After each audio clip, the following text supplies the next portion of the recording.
Salam əziz izləyicilər, mən şairə Esmirə Günəş, Naxçıvandayam yenə. Mənə doğma bir ocaqdayam. Anamın yanındayam, Aynur anamın yanındayam.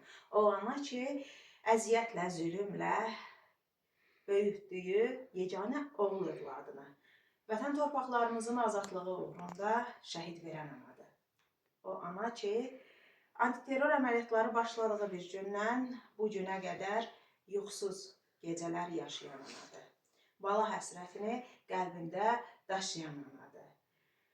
Övladından ona əmanət qalan həyat yoldaşı Ceyran xanımın könlünü xoş etmək üçün bir gözü ilə ağlayanda, bir gözü ilə gülməyə çalışan anadır Aynur anamız. Bugün qəhrəman şəhidim Elçin İbrahimlinin ocağındayıq. Bu qonaqlar isə onun evinin daimi qonaqları, daimi sakinləri, ən yaxın qohumları, doğmalarıdır.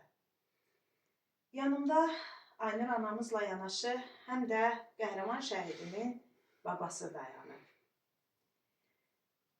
Uşaqlığı, hər anı xatirələrlə dolu, qısa, amma şərəfli ömrü babasının gözünün qarşısında keçib Elçinimizin.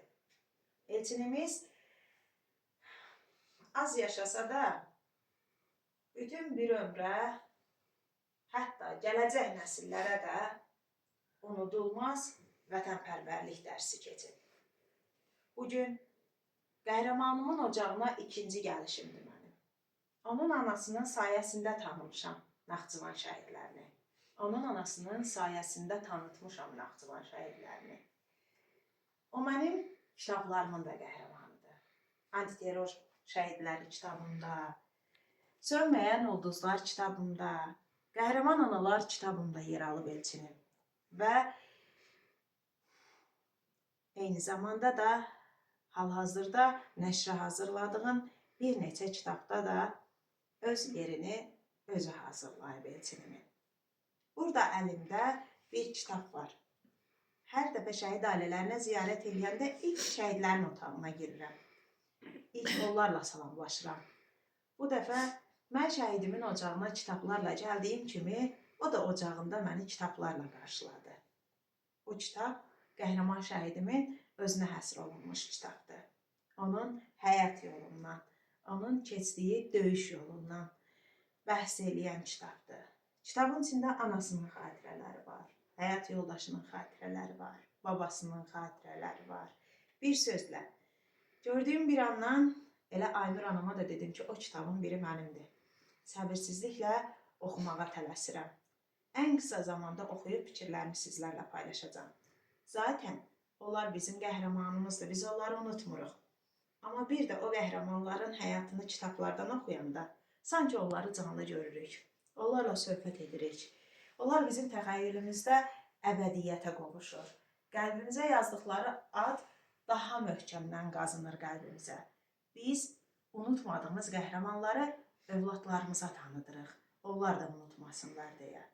Hə, igidim, bugün sənin ocağındayam. Bugün sənin ziyarətindəyəm. Çox deyil. Bir neçə ay olar da getmişəm.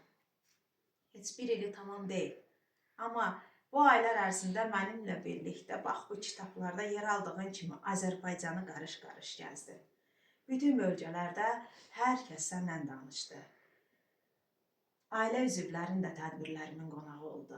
Bir ucu Tovuzdan, bir ucu Sabirabaddan, bir ucu Neftçaladan, Salyandan, bir sözlə ayaq bastığım hər bölgədən gəldi sorağım. Mən missiyamı davam etdirəcəm. Necə ki yaşayıram, hər kəs səni daha yaxşı tanıyacaq. Təkcə Azərbaycan deyil, eyni zamanda xarici dövlətlər də tanıyacaq. Qoy bütün dünya bilsin ki, bizim necə mərd oğullarımız olub. Ruhun şad olsun qəhrəman. Biz səni unutmarıq.